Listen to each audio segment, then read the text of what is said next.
Hello everyone, and welcome back to Dashing Swordsman Painting. Today we'll be doing a very exciting painting up of the model of the infamous Captain Blackbeard from the Blood and Plunder starter set.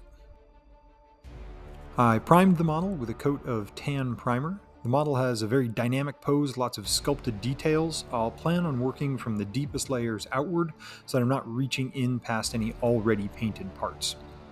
Note that there's a gap here on his leg. This is a rescue model from the used section of my friendly local game shelter, but since it won't be visible from a tabletop angle of view, I'm just not going to worry about it. We'll start by working from the deepest areas first, and that's his white undershirt. I'm using bright ivory from Pro Acryl Blood and Plunder starter set. I'm getting everything that could potentially be his shirt white, and I'm not really worried about being too neat. I'll be painting the edges of his jacket later anyway, and I can clean up any overages then. For his coat, I'm using burnt red. This goes on really opaque and smooth in just one or two coats. Work your way around the whole model, just being careful where it meets the shirt in front. If you need to give it a second coat, that's fine. Just make sure the first layer is completely dry so you don't accidentally rip it off of the primer. Next, taking some bold Purell red, I mixed it with the burnt red and thinned it a little bit with some water, and I'm using just the edge of the brush to get just the upraised edges of the folds of the coat. It doesn't have to be super smooth. In fact, if it's a little bit choppy or stipply, it'll just make it look more like textured cloth. And once it's dry, you can see how much of a difference adding those highlights makes to make the coat look three-dimensional. Next, I thought that blue would make a good standout color for his sash, so I'll use dark gray blue to give it a good base coat all over, being careful of where it meets the coat. Then I'll mix in a tiny bit of bright ivory into the blue to lighten it up and give some scratchy highlights onto the raised folds of the cloth.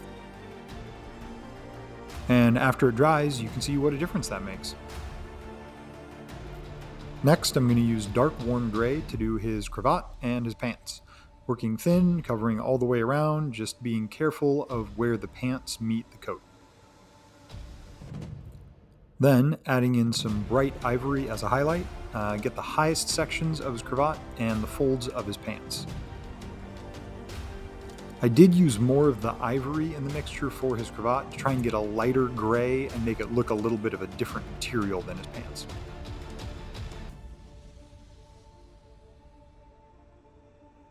Next, I used light umber to do the handles on the wooden part of his guns. And then we'll base coat the skin with warm flesh. No need to be careful of the hair and beard since we'll overcoat that in the next step. Next, I used coal black to do his beard and hair. Work carefully and with a fine point on your brush to avoid overlapping the borders with the skin and the coat.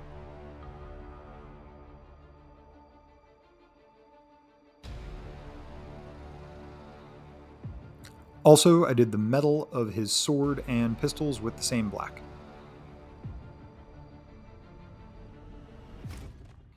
And once you're very confident that you have a good point and a steady hand on your brush, go ahead and do his mustache. I also gave him some bushy black eyebrows. And if you accidentally get some on his skin, just clean it up with some of the skin tone again. Then I mixed in some dark gray blue with the black and used that to give his hair the first highlight.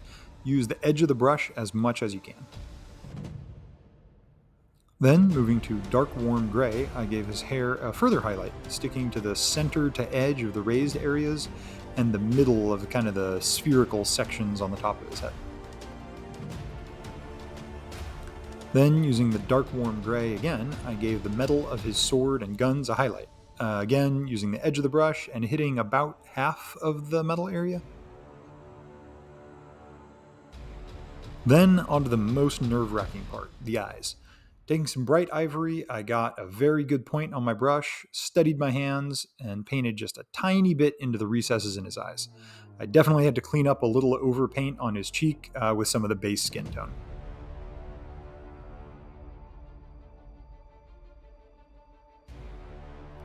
Then, while those were drying, I base coated the wooden planks on the base with some light umber.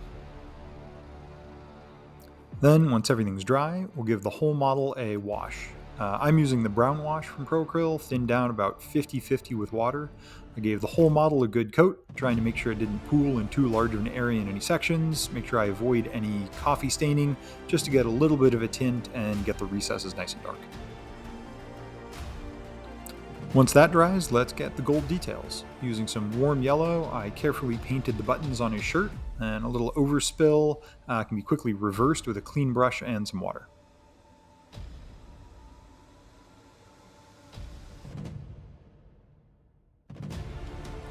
I also did the rings in his beard, but because yellow won't show up very well over black, I first gave him a base coat with some of the bright ivory, let that dry, then went over it again with the yellow. I think Pro Acryl makes some of my favorite white and ivory colors that are perfect for this purpose. They flow really well in cover without being chalky. Then, once I got my confidence back up again, on to the next most nerve-wracking part, the pupils of the eyes. But a secret to pupils that I discovered this last year, a super fine-tipped art pen, I think this is a .003. It's a great way to get pupils on little tiny eyes without worrying about whether you got just the right consistency of black paint on a tiny brush tip and accidentally flood the whole eye, or have it so dry that you're just trying to touch it and nothing's coming off of the brush. And as you can see, take your time to try and find the best angle for your hand. His outstretched arm made it really hard to get to that left eye. And with that, our Captain Blackbeard is complete.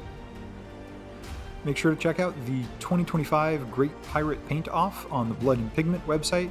They're giving away a bunch of Blood and Plunder stuff and have some amazing models there posted up from people in the community. Once again, thanks for joining here at Dashing Sword Zone. Good luck and have fun painting.